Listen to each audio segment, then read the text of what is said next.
Exodus 17:11, నిర్గమకాండము 17:11. మోషే తన చెయ్యి పైకెత్తినప్పుడు ఇశ్రాయేలీయులు గెలిచిరి. మోషే తన చెయ్యి దింపినప్పుడు అమాలేకీయులు గెలిచిరి. మోషే చేతులు బరువెక్కగా వారు ఒక రాయి తీసుకొని వచ్చి అతడు దాని మీద కూర్చుంటకే దాన్ని వేసిరి. అహరోను హూరులు ఒకడు ఈ ప్రక్కను ఒకడు ఆ ప్రక్కను అతని చేతులను ఆదుకొనగా అతని చేతులు సూర్యుడు అస్తమించే వరకు నిలకడగా ఉండెను. అట్లు యెహోషువ కత్తివాడి చేత అమాలేకు రాజును అతని జనులను గెలిచెను. ఇక్కడ రాను మీరు చూస్తే God is making it a team work. అంతకుముందు మోషే ఒక్కడినే ట్రైనింగ్ ఇచ్చాడు. అసలు మోషే ఒక్కడి ద్వారా దేవుడు ఆరంభించాలని అనుకున్నాడు. కానీ మోషే కొంచెం అధైర్యపడడంతో మోషేకి అహరోను కూడా ఇచ్చాడు. సో అహరోను సహాయంతో మోషే కూడా ఇద్దరు వెళ్ళారు. యేసుప్రభు కూడా మీరు చూస్తే ఒక్కడే ఉంటే మంచిది కాదని ఇద్దరిద్దరిని పంపిస్తాడు. మరి ఆదియందు కూడా దేవుడు ఆదాం ఒంటరిగా ఉండటం మంచిది కాదని మరి స్త్రీని కూడా చేయడం మనం చూస్తాం. ఇంతకుముందు మోషే ఒక్కడి ద్వారా గొప్ప కార్యాలు మరి చేసినటువంటి దేవుడు తర్వాత మోషే అహరోను, దాని తర్వాత ఇక్కడ చూస్తే ఒక టీమ్ వర్క్ గా చేస్తున్నాడు. Is making it as a team work. ఏంటి ఆ టీమ్ వర్క్ అంటే, ఇక్కడ మోషే చేతులు పైకి ఎత్తితే అమాలేకీయులు ఓడిపోతున్నారు, ఇజ్రాయెల్ నెగ్గుతున్నారు. మోషే చేతులు కిందకి దించి it's a kind of prayer.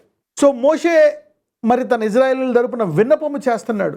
చేతులు ఎత్తి విన్నపము చేస్తున్నప్పుడు అమాలేకీయులు ఓడిపోతున్నారు, వీళ్ళు నెగ్గుతున్నారు. మరి మోషే చేతులు దించేస్తున్నప్పుడు ఇజ్రాయేలీయులు ఓడిపోతున్నారు. అప్పుడు చూస్తే అక్కడ వాళ్ళు మోషేకి సహాయం చేశారంట. ఒక రాయి తెచ్చారంట కూర్చోడానికి. తర్వాత ఒకళ్ళు ఈ చెయ్య ఇంకొక చెయ్య పట్టుకొని అలాగే ఉన్నప్పుడు మోషే ప్రార్థన మరి వారి కొరకు విన్నపము చేయగలిగాడు, ప్రార్థించగలిగాడు. వారు నెగ్గారు. నా దేవుడు ఏం చెప్తున్నాడు? What is God telling? చూడండి, ఒక్కొక్కసారి సమ్టైమ్స్ కొన్నిసార్లు దేవుడు సూపర్ న్యాచురల్ని ఫ్రీగా ఇచ్చేస్తాడు. ఫ్రీగా ఇచ్చేసి స్టార్టింగ్లో నీకంట ముందు నీ ఆశీర్వాదాలు ముందుకు వెళ్ళిపోతూ ఉంటాయి. నువ్వు అనుకోకుండానే అన్నీ జరిగిపోతూ ఉంటాయి. తర్వాత చూసినట్లయితే దేవుడు ఆ సామర్థ్యాన్ని నువ్వు పొందుకొని నువ్వే చేయాలని కూడా కోరుకుంటాడు. శిష్యులతో అలాగే జరిగింది. అంతకుముందు యేసుప్రభు వారు వారికి అభిషేకం ఇచ్చినప్పుడు అది యేసయ్య అభిషేకం వారి మీద ఉంది. వారు అంత ప్రార్థన చేయలే, అంత వాక్యము తెలియదు, ఇంకా వారిలో బలహీనతలు ఉన్నాయి. వాళ్ళు వెళ్ళి ఆ అనుమానాలతో, ఆ భయాలతో, ఆ వేదనలతో కూడా వారు దయ్యాలను వెళ్ళగొట్టారు, అద్భుతాలు చేశారు, మృతులను లేపేశారు. కానీ వారు ఇంకా ప్రార్థనలో ఎదగలే, వాక్యములో ఎదగలే. ఆ పిరికితనాన్ని, అనుమానాన్ని, ఇంకా ఎవరో యేసుప్రభు వారని పూర్తిగా కూడా వారు రూఢిగా తెలుసుకోలే. కానీ ఆయన ఒక ప్రవక్తని తెలుసు, ఒక మంచి దేవుని భక్తుడని తెలుసు. అలాంటి వారిని వెంబడించాలని సమస్తాన్ని విడిచిపెట్టి వెంబడించేశారు.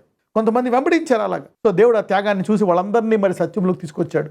ఇదిగో నేను దేవుని కుమారుడైన క్రీస్తునని మరి పేతురు రహస్యాన్ని ఆయన అందరికీ బయలుపరిచి ఆ 12 మందికి, మరి ప్రత్యేకంగా 11 మందికి ఇది ఎవరికీ చెప్పొద్దని కూడా చెప్పాడు. అంటే తర్వాత రాను వాళ్ళు డెవలప్ అవ్వాలని చూస్తున్నాడు. అందుకనే మీరు నా అభిషేకంతో వాడుకున్నారు, ఇప్పుడు నేను వెళ్ళిపోతున్నాను, మీరు ఎలా ఫెయిల్ అవుతారా అని ముందుగానే వాళ్ళందరి యొక్క అప్విజయాన్ని వారికి చూపించాడు. ఆ తర్వాత ఎలాగా మీరు ఈ అభిషేకము మీ అంతటా మీరు పొందుకోవాలనడానికి వారిని ప్రార్థనాపరులుగా నేర్పించాడు. హీ టాట్ దెమ్ ప్రేయర్, వాక్య ధ్యానం వారికి నేర్పించాడు. అందుకే మీరు చూస్తే తర్వాత వాళ్ళ మీద ఒక ప్రెషర్ పడుతుంది. చారిటీ, మా విధవరాలని సరిగ్గా చూడలేదు అని వచ్చినప్పుడు, ఎందుకంటే బాధ్యత పెరిగిపోయి, సంఘాలు పెరిగిపోయి, అప్పుడు వాళ్ళు ఏం చేశారు? 8 మందిని పిలిచి అభిషేకించి మీరు వెళ్ళి సో ఈ చారిటీ వర్క్, ఆ వర్క్ ఇవన్నీ కూడా చూడాలా, మరి అవి ఇగ్నోర్ చేయకూడదని చెప్పి వీళ్ళ మటుకు మేము ప్రార్థనలో, వాక్యంలో నిలకడకుంటాం. ఎందుకంటే ఈ అభిషేకంలో మేము వాడబడాలంటే ఈ 2 అట్లో నిలకడకుండాలండం దేవుడు వారికి నేర్పించాడు. తర్వాత ఆత్మ వారి మీదకి వచ్చినప్పుడు వారు ఎడతెగక ఆత్మను కాపాడుకుంటారు. ఆత్మ పొందుకోవడానికి కూడా వారు ఎడతెగక ప్రార్థిస్తారు. చూసారా? So God is teaching them as a group, as an individual to stand up, to identify their weakness and put on their weakness. ఓహో, మాలో ఈ బలహీనత ఉందా? సో ఈ బలహీనత బలంగా మారాలంటే ఓకే ఇది కావాలా? సో ప్రతి ఒక్కళ్ళు కూడా అలాగే you need to know what is your weakness and how to be strong. Everybody to know what's your weakness. Okay, నాకు ప్రేయర్లెస్నెస్ ఉంది, I got a loose tongue, నాకు నెగిటివ్ మైండ్ ఉంది, నాకు కోపం ఎక్కువ, టెంప్టేషన్స్, అదర్ థింగ్స్. సో నువ్వు తెలుసుకున్నప్పుడు దాని గురించి ప్రార్థించుకోవాలి. Then you will develop and build yourself and be strong. So ఇక్కడ వీళ్ళందరికీ చెప్తున్నాడు, మోషే ఒక్కడో కాదు, మీరు కూడా చేయాలా. Now the prayer is making prayer as a team work. చాలా కుటుంబాల్లో ప్రేయర్ అనేది ఒకళ్ళే చేస్తూ ఉంటారు. వాళ్ళు కూడా రాను డిస్కరేజ్ అయిపోతారు. సాధారణంగా భార్యో, భర్తో, కుమారుడు ఒకళ్ళే ఉంటారు. వాళ్ళు ఏదో మీటింగ్లు రక్షణ పడతారు, ఏదో ఉద్యోగ సభకి వెళ్తారు, దేవుడు వాళ్ళని తాకుతాడు, వాళ్ళలో ఒక అగ్ని వస్తుంది. కానీ ఇంటికి వచ్చిన తర్వాత అక్క ఆ చెల్లెని చూసి, ఆ మీటింగ్కి వెళ్ళి ఆ ఉద్యోగాన్ని పొందుకున్న చెల్లెని చూసి ఆమెను ప్రోత్సహించే బదులు ఆ గదిలో 10 నిమిషాలు కన్నా ఎక్కువసేపుటే డోర్ కొడుతుంది. చాలే చేసింది ప్రార్థన, బయటికి రా. రాకపోతే అమ్మకు చెప్తా, అమ్మ కూడా అంటారు, అవునమ్మా అంతసేపు ఉంటావేంటి, వచ్చే బయటికి అంటే. నాన్న కూడా అంటాడు, ఈ మధ్య మొదలెట్టింది ప్రార్థన కొత్త భక్తి అని. సో డిస్కరేజ్మెంట్ అయిపోతుంది. అసలుకే ప్రార్థన చేయడం అనేది అంటే అపవాదికి ఇష్టం ఉండదు. శరీరము ఆత్మకు వ్యతిరేకంగా ఉంటుంది. ఆత్మ ప్రార్థన చేస్తుంటే శరీరం వద్దు వద్దు వద్దు, రెండు యుద్ధం. ఈ పాపం ఆ స్త్రీ, ఆ చిన్నపిల్ల దాన్ని అధిగమించి, ఆ శరీరాన్ని అధిగమించి ఆ చిన్న పాప ప్రార్థన చేస్తుంటే ఏ 16 ఏళ్ళకో 17 ఏళ్ళకో కుటుంబం ఎంకరేజ్ చేయాల్సింది పోయి అక్క, నాన్న, అమ్మ అందరూ నాన్న మాటలు అంటే ఆ అగ్గి ఆరిపోతుంది. అందుకని బైబిల్లో ఉంటుంది, ఆత్మను ఆర్పకుడి, do not stop the fire. ఎవరైనా ప్రార్థన చేసుకుంటారా, ఎంకరేజ్ చేయండి, తలుపు కొట్టొద్దు, అనొద్దు, just stay cool. That's a blessing. నీకు తెలియదు, ఆమె ప్రార్థన డిస్కరేజ్ చేయడం వల్ల ఎక్కడో అపవాదికి ద్వారం తెరుస్తే. ఇక్కడ చూస్తే ఇక్కడ మోషే ఓడిపోతుంటే అందరూ ఓడిపోతున్నారు. So encourage prayer. భర్త ప్రార్థన చేస్తున్నాడా, ఓకే, డోంట్ స్టాప్. మధ్యాహ్నం చేసుకుంటున్నాడా, ఆ పొద్దున్నే చేసుకోవాలి కానీ మధ్యాహ్నం చేసుకోవాలి, no, let him pray. It's a team work. You should be keep quiet, respect. Prayer is a team work. ఇక్కడ టీం అంతా కూడా వర్క్ చేయాలని దేవుడు చూపిస్తున్నాడు. ఇక్కడ దేవుడు మోషే ఒక్కరి ద్వారానే చేయగలడు, but God is encouraging a team work. Prayer is a team work. Spirituality is team work. Bible study is a team work. తల్లిని ప్రోత్సహించాలి, భార్యను ప్రోత్సహించాలి, భర్తను ప్రోత్సహించాలి. ఏమండి ఈ మధ్య ప్రార్థన చేసుకోవట్లేదు మీరు? పిల్లలకి చెప్పాలా, ఏం బాబు ప్రార్థన చేయట్లేదు? కరెక్ట్గా ఎగ్జామ్స్ అప్పుడు బిజీగా ఉంటారు, కొంచెం అంతసేపు గడపపోవచ్చు. తర్వాత హాలిడేస్ వచ్చినప్పుడు కొంచెం ఎక్కువసేపు చేసుకోవాలి కదా నాన్న, పొద్దున్న సాయంకాలం కూడా చేసుకో. Encourage them. So prayer is a team work. చాలా కుటుంబాల్లో ఇది తక్కువ ఉంటుంది. ఓటమికి కారణము కూడా ఇదే. Many families fail because they don't encourage in prayer. ఏదో ఒక ఇన్ఫీరియారిటీ, ఓకే, రకరకాల feelings జయించలేరు.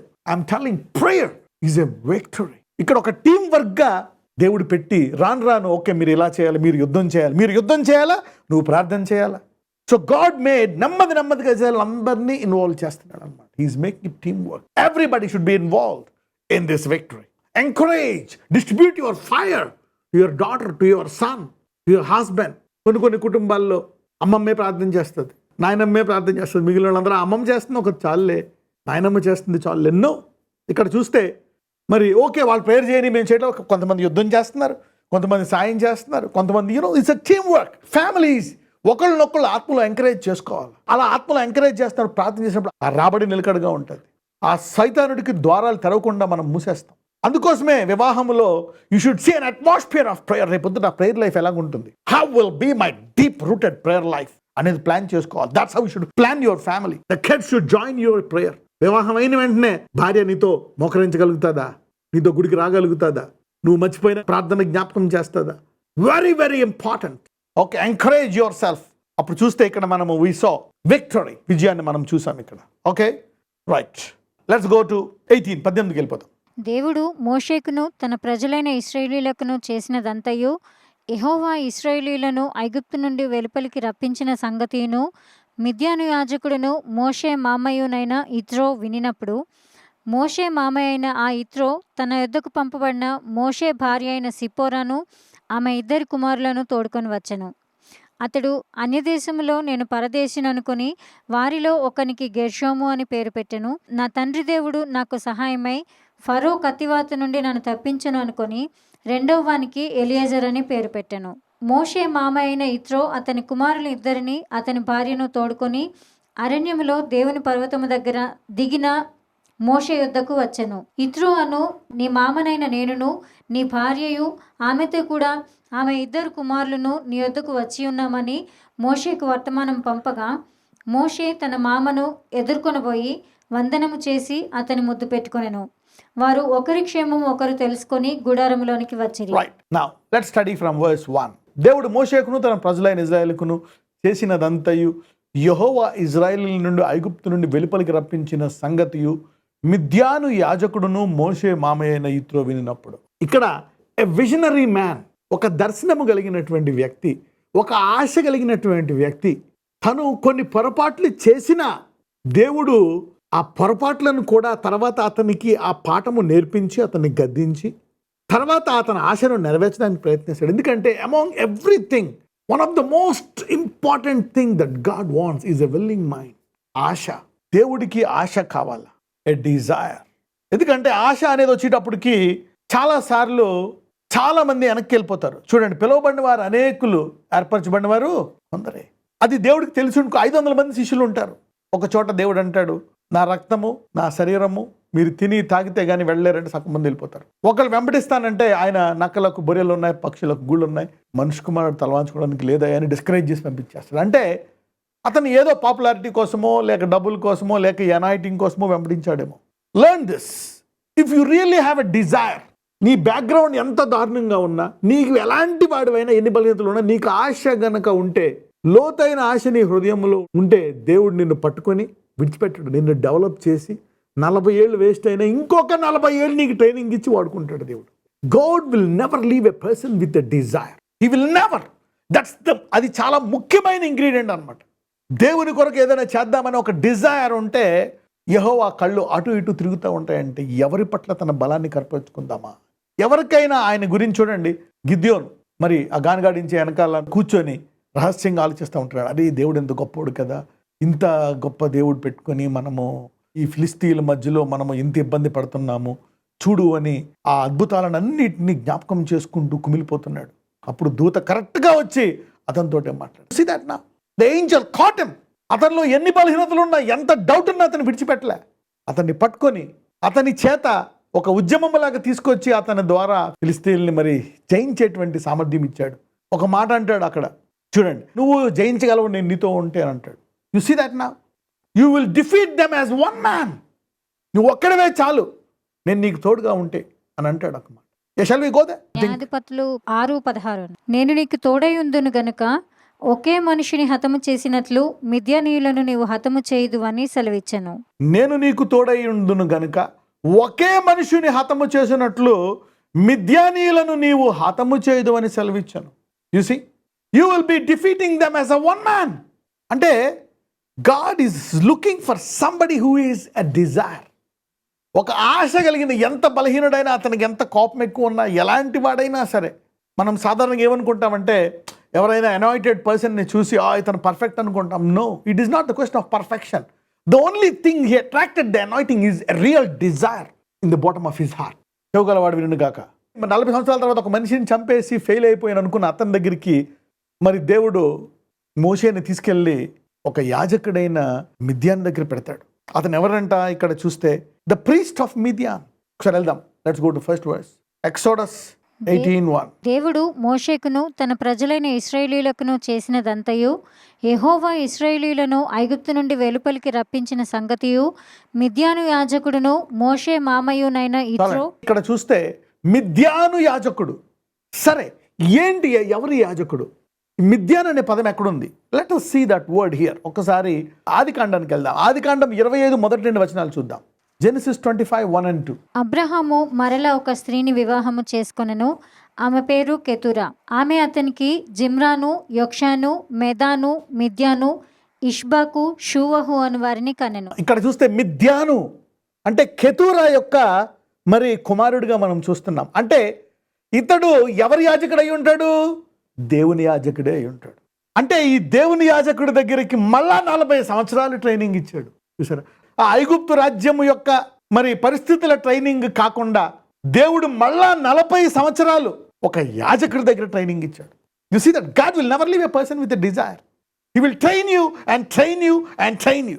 If you have a desire, you are already in the books of God. అప్పుడు మోషే, ఒకసారి 2వ వచనం చూద్దాం. మోషే మామయ్య అయిన యిత్రో తన యొద్దకు పంపబడిన మోషే భార్య అయిన సిప్పోరాను ఆమె 2 కుమారులను తోడుకొని వచ్చాను. అతడు అన్యదేశములో నేను పరదేశిని అనుకొని వారిలో ఒకనికి గెర్షోము అను పేరు పెట్టెను. నా తండ్రి దేవుడు నాకు సహాయమై ఫరో కత్తివాత నుండి నన్ను తప్పించను అనుకొని 2వ వానికి ఎలియాజర్ అని పేరు పెట్టెను. మోషే మామయ్య అయిన యిత్రో అతని కుమారులను ఇద్దరిని అతని భార్యను తోడుకొని అరణ్యములో దేవుని పర్వతము దగ్గర దిగిన మోషే యొద్దకు వచ్చెను. యిత్రో అను నీ మామ అయిన నేనును నీ భార్యయు ఆమెతో కూడా ఆమె 2 కుమారులను నీ యొద్దకు వచ్చి ఉన్నామని మోషేకు వర్తమానం పంపగా, మోషే తన మామను ఎదుర్కొని పోయి వందనము చేసి అతని ముద్దు పెట్టుకొనెను. వారు ఒకరి క్షేమం ఒకరు తెలుసుకొని గుడారములోనికి వచ్చిరి. తర్వాత మోషే యెహోవా ఇశ్రాయేలీయుల కొరకు ఫరోకును ఐగుప్తీయులకును చేసినదంతయు, త్రోవలో తమకు వచ్చిన కష్టము యావత్తును, యెహోవా తమ్మును విడిపించిన సంగతియు తన మామతో వివరించి చెప్పెను. యెహోవా ఐగుప్తీయుల చేతిలో నుండి విడిపించి ఇశ్రాయేలీయులకు చేసిన మేలంతటిని గూర్చి యిత్రో సంతోషించెను.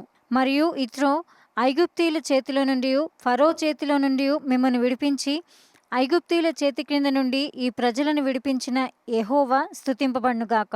ఐగుప్తీయులు గర్వించి ఇశ్రాయేలీయుల మీద చేసిన దౌర్జన్యమును బట్టి ఆయన చేసిన దాన్ని చూచి యెహోవా సమస్త దేవతల కంటే గొప్పవాడని ఇప్పుడు నాకు తెలిసినదే అనెను. You see the master is now learning from the student. ఒకప్పుడు మిద్యాను దగ్గర యాజకుడిగా ఉండేవాడు. ఓకే, మిద్యాను దేశానికి యాజకుడిగా ఉండి ఇత్రో అనే మామ. ఇప్పుడు మరి మిద్యాన్ అంటే ఈ యాజకుడు ఎక్కడి నుంచి వచ్చి ఉంటాడు? మనం చూస్తే మిద్యాన్ అనే పదము మరి కెతూరు యొక్క కుమారుడు పేరు మిద్యాను. సో అలాగా ఆ ఊరికి, ఆ దేశానికి, ఆ చిన్న దేశమో ఆ చిన్న ఊరి పేరు. సో మిద్యాను అక్కడ యాజకుడు అంటే మరి ఇతను తండ్రి అయిన అబ్రహాము దేవుని యొక్క యాజకుడు అయ్యి ఉంటాడు. కానీ పూర్తిగా ఇతనికి అన్నీ తెలుసుండు. ఎప్పుడైతే మరి మోషే ఏదో ఒక టైంలో భార్య పిల్లల్ని వెనక్కి పంపించేస్తాడు, ఎందుకంటే ఫరో చంపేస్తాడేమో అనే భయంతో మళ్ళీ వెనక్కి పంపేస్తాడు. మళ్ళా మధ్యలో దారిలో మరి మామ వాళ్ళని తీసుకొచ్చినప్పుడు ఎడారిలో ఈ సంభాషణ అంతా జరిగిన తర్వాత ఎలా ఇడిపించాడని ఎక్స్ప్లెయిన్ చేసిన తర్వాత మామ ఇతరో చూసి, నేను అందరితో పాటు ఈ దేవుడిని ఒకటే అనుకున్నాను, కానీ ఇప్పుడు ఈ ఐగుప్తు 10 శక్తుల కంటే గొప్ప దేవుడా ఈ దేవుడని కొత్తగా తెలుసుకున్నాడంట. Now he went to higher level of revolution. ఒక స్టూడెంట్ మూలముగా మీరు చూస్తే ఇంతకుముందు కీర్తనలో కూడా దావీదు ఒకప్పుడు ప్రవక్తల దగ్గర నేర్చుకొని దావీదు కూడా ఎక్కువ ధ్యానించి ఒక మాట అంటాడు దావీదు, నా బోధకుల కంటే నాకు ఎక్కువ జ్ఞానము, నా ప్రవక్తల కంటే నాకు ఎక్కువ జ్ఞానము నా దేవుడు ఇచ్చాడు అని. అంటే యెహోవా దేవుడి గురించి తెలుసు, కానీ ఇక ఈ దేవుడు అందరికంటే గొప్ప దేవుడు అని తెలిసినప్పుడు ఒకసారి ఆ వచనం చూద్దాం. నిర్గమకాండం 18-11, ఎక్సోడస్ చాప్టర్ 18:11. యెహోవా సమస్త దేవతల కంటే గొప్పవాడని ఇప్పుడు నాకు తెలిసినదనెను. You see that now he got a revolution. ఈ రెస్టోరేషన్ టైంలో ఈ వాక్యం వింటున్న వారందరూ ఈ దేవుణ్ణి గొప్పగా, ఇంకా గొప్పగా, లోతుగా తెలుసుకుందురుగాక. You will know. మోషే కూడా ఇంకా ఎక్కువ తెలుసుకున్నాడు. మోషేని చూసి వాళ్ళ మామ ఎన్ని ఇని ఇలా చేశాడా, ఈ 10 అద్భుతాలు ఇలా చేశాడా, ఓకే ఈ 10 ఈ దేవతని ఇలా, okay okay okay okay okay so now అంటే మోషేకి ఎలా ట్రైనింగ్ ఇచ్చాడో చూడండి. నేను ఐగుప్తీయుల నుంచి ఇజ్రాయేలీని ఎలాగైనా విడిపించాలనుకునే ఆశను దేవుడు ఉపయోగించి ఒక వ్యక్తిని ఎలా తయారు చేశాడు. So desire is the most powerful. Okay, continue చేద్దాం. Let's read from verse 12. మరియు మోషే మామయ్యైన ఇత్రో ఒక దహన బలులను దేవునికి అర్పింపగా అహరోనును ఇశ్రాయేలీయుల పెద్దలందరూ మోషే మామతో దేవుని సన్నిధిని భోజనము చేయవచ్చిరి. మరునాడు మోషే ప్రజలకు న్యాయం తీర్చుటకు కూర్చుండగా ఉదయం మొదలుకొని సాయంకాలము వరకు ప్రజలు మోషే యొద్ద నిలిచియుండిరి. మోషే ప్రజలకు చేసినదంతయు అతని మామ చూచి, నీవి ప్రజలకు చేయుచున్న ఈ పని ఏమిటి? ఉదయం మొదలుకొని సాయంకాలం వరకు నీవు మాత్రము కూర్చుండగా ప్రజలందరూ నీ యొద్ద నిలిచి ఉండనేలా అని అడుగగా, మోషే, దేవుని తీర్పు తెలుసుకొనుటకు ప్రజలు నా యొద్దకు వచ్చెదరు. వారికి వ్యాజ్యం ఏదైనాను కలిగిన ఎడల నా యొద్దకు వచ్చెదరు. నేను వారి విషయము న్యాయము తీర్చి దేవుని కట్టడలను ఆయన ధర్మశాస్త్ర విధులను వారికి తెలుపుచున్నానని తన మామతో చెప్పెను. అందుకు మోషే మామ అతనితో, నీవు చేయుచున్న పని మంచిది కాదు. నీవును నీతో ఉన్న ఈ ప్రజలను నిశ్చయముగా నలిగిపోవుదురు. ఈ పని నీకు మిక్కిలి భారము, అది నీ ఒక్కడివే చేయజాలవు. కాబట్టి నా మాట వినుము. నేను నీకు ఒక ఆలోచన చెప్పెదను. దేవుడు నీకు తోడయుండును. ప్రజల పక్షమున నీవు దేవుని సముఖమందు ఉండి వారి వ్యాజ్యములను దేవుని యొద్దకు తేవలను. నీవు వారికి ఆయన కట్టడలను ధర్మశాస్త్ర విధులను బోధించి వారు నడవవలసిన త్రోవను వారు చేయవలసిన కార్యములను వారికి తెలుపవలను. మరియు నీవు ప్రజలందరిలో సామర్థ్యము, దైవభక్తి, సత్యాసక్తి కలిగి లంచగొండులు కాని మనుషులను ఏర్పరచుకొని 1000 మందికి ఒకనిగాను, 100 మందికి ఒకనిగాను, 50 మందికి ఒకనిగాను, 10 మందికి ఒకనిగాను వారి మీద న్యాయాధిపతులను నియమింపవలను. వారు ఎల్లప్పుడూ ప్రజలకు న్యాయం తీర్చవలను. అయితే గొప్ప వ్యాజ్యములన్నిటినీ నీ యొద్దకు తేవలను. ప్రతి అల్ప విషయమును వారే తీర్చవచ్చును. అట్లు వారు నీతో కూడా ఈ భారమును మోసినెడల నీకు సులువుగా ఉండును. దేవుడు ఈలాగు చేయుటకు నీకు సెలవిచ్చినెడల నీవు ఈ పని చేయుచు దాని భారమును సహింపగలవు. మరియు ఈ ప్రజలందరూ తమ తమ చోట్లకు సమాధానముగా వెళ్ళుదురు అని చెప్పెను. మోషే తన మామ మాట విని అతడు చెప్పినదంతయు చేసెను. ఇశ్రాయేలీయులందరిలో సామర్థ్యము గల మనుషులను ఏర్పరచుకొని 1000 మందికి ఒకనిగాను, 100 మందికి ఒకనిగాను, 50 మందికి ఒకనిగాను, 10 మందికి ఒకనిగాను న్యాయాధిపతులను ఏర్పాటు చేసి వారిని ప్రజల మీద ప్రధానులనుగా నియమించెను. Okay, that's it. ఇక ఇక్కడ చూస్తే మంచి సలహా ఇచ్చాడు మామ. చూడండి, this is where we grow. అరే ఈ మామ నా ద్వారా తెలుసుకున్నాడు, నువ్వేటి నాకు సలహా ఇచ్చేది అనలే మోషే. మరి అతను వచ్చినప్పుడు స్టార్టింగ్ మోషే అతనికి వందనం చేశాడంట. ఇన్ని గొప్ప అద్భుతాలు నా ద్వారా చేశాడు, ఇతను ఏదో చిన్న యాజకుడు, ఇప్పుడు నేను సూపర్ కదా అని మోషే అతన్ని ఏమీ తక్కువ అంచనేయలే. అతను వచ్చినప్పుడు మోషే అతనికి వందనం చేశాడంట, అతని ముందు ఒంగున్నాడంట. యు సీ దాట్ నా అవసరం చూడండి. Let's even see that. మోషే తన మామను ఎదుర్కొని పోయి వందనము చేసి అతని ముద్దు పెట్టుకొనెను.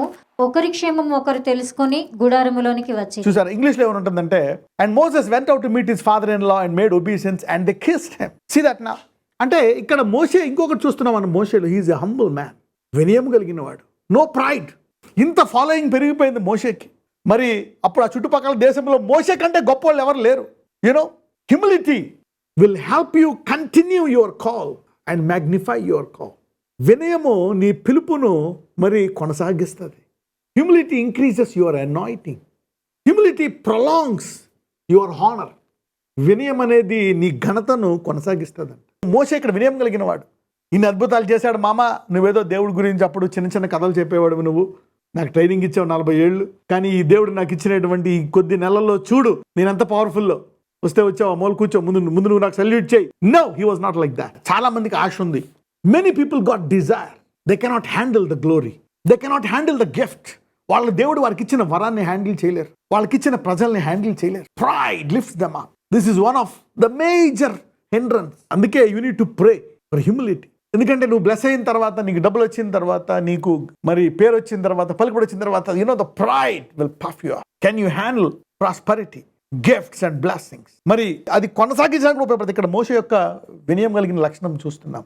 మళ్ళా తర్వాత తన మామ తన దగ్గర నుంచి నేర్చుకొని మరి తన మామకు సలహా ఇస్తాడు. ఎందుకంటే అతని సీనియారిటీ, ఆ సలహాను పాటిస్తాడు చక్కగా. మరి నువ్వు వారికి కూడా బోధించాలి. Now you have to teach people with the law. Humility we need to learn. Only మినిస్ట్రీలోనే కాదు, రియల్ లైఫ్లో కూడా.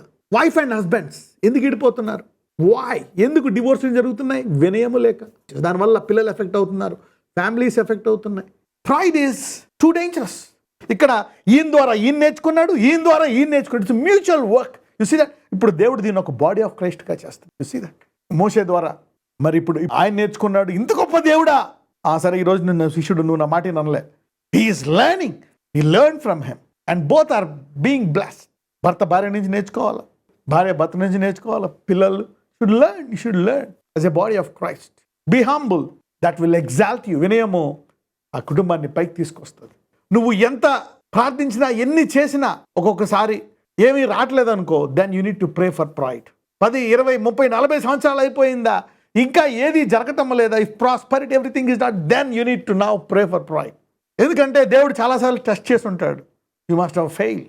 He will test you with somebody who is your guide, your coach, maybe with your own mother, father. ఒక చిన్న సేవకుడిని పంపిస్తాడు, ఎలా treat చేస్తున్నావు. చాలా మందికి దర్శనాలు వస్తాయి, ప్రవచనాలు వస్తాయి, బట్ మాస్టర్ ఈజ్ మాస్టర్. గురువు గురువే. మోషే ఇంకా తన మామను గురువుగానే చూస్తున్నాడు, యాజకుడిగానే చూస్తున్నాడు. నేను ఇంకా శిష్యుడే అని చూస్తున్నాడు. ఒకవేళ మామ నేర్చుకుంటున్నా, నేను ఇంకా నీ శిష్యుడినే అన్నట్టు. He is still submitting himself. So Moshe could continue his ministry. నజరేయుడైన యేసయ్య ఏ రీతిగా తిరిగి మేము కోల్పోయిన డబ్బులు, కోల్పోయిన ఆరోగ్యము, కోల్పోయిన సంవత్సరాలు తిరిగి ఇవ్వడమే కాదు, సంఘము తిరిగి ఏ స్థాయికి నువ్వు చేయబోతున్నావో, సంఘమును తిరిగి నీ చిత్త ప్రకారం, నీ వాక్యానుసారముగా నీ బిడ్డలను ఏ స్థాయిలో పెట్టబోతున్నావో నీవు మాకు మరొకసారి నీ వాక్యము ద్వారా నాకు సెలవిచ్చావు. Lord, we thank you for revealing us how the church is going to be restored and how the latter church will be. నీ కడవరి సంఘం ఎలాగుంటుంది అని నీ అపోస్తులకు ఆల్రెడీ చూపించావు. మరొకసారి మేము ప్రార్థిస్తుండగా, ఇదిగో ప్రభువా, ఎవరెవరికి ఇంకా తిరిగి ఏ విషయంలో వాళ్ళకి రావాలో, వారికి కావలసిన ఆరోగ్యం, ఐశ్వర్యం, కనని గర్భము, ఇంకా జరగని వివాహము, రావాల్సిన ధనము, రావాల్సిన ఉద్యోగం, ఏ రీతిలో వాళ్ళకి రావాలో, ఇక వారి దేహంలోంచి ఏమేమైతే పోవాలో, ఏ వ్యాధి అయితే, కష్టమైతే పోవాలో దాన్ని తీసివేయండి. ఏమి రావాలో ఆయన. అదే కాకుండా మేమంతా ఒక సంఘము కాబట్టి సంఘము తిరిగి నూతన స్థాయికి వెళ్ళేటట్టు మేమందరం ఇప్పుడు ఏకీవించి ప్రార్థిస్తుండగా, రానున్న రోజుల్లో ఇదిగో పౌలు ఏ సంఘాన్ని అయితే స్థాపించాడో అటువంటి సంఘము, దానికంటే గొప్పగా ఉండే సంఘము, దేశములు వచ్చి అందులోకి వెళ్ళేటువంటి రీతిగా ప్రతి ఒక్కరు నడిపించమని, స్వస్థత కావాల్సిన వారికి స్వస్థత దయచేయమని, శాంతి కావాల్సిన వారికి శాంతి, విడుదల కావాల్సిన వారికి విడుదల దయచేయమని నజరేయుడైన యేసునామమున ప్రార్థిస్తున్నాము తండ్రి. ఆమేన్.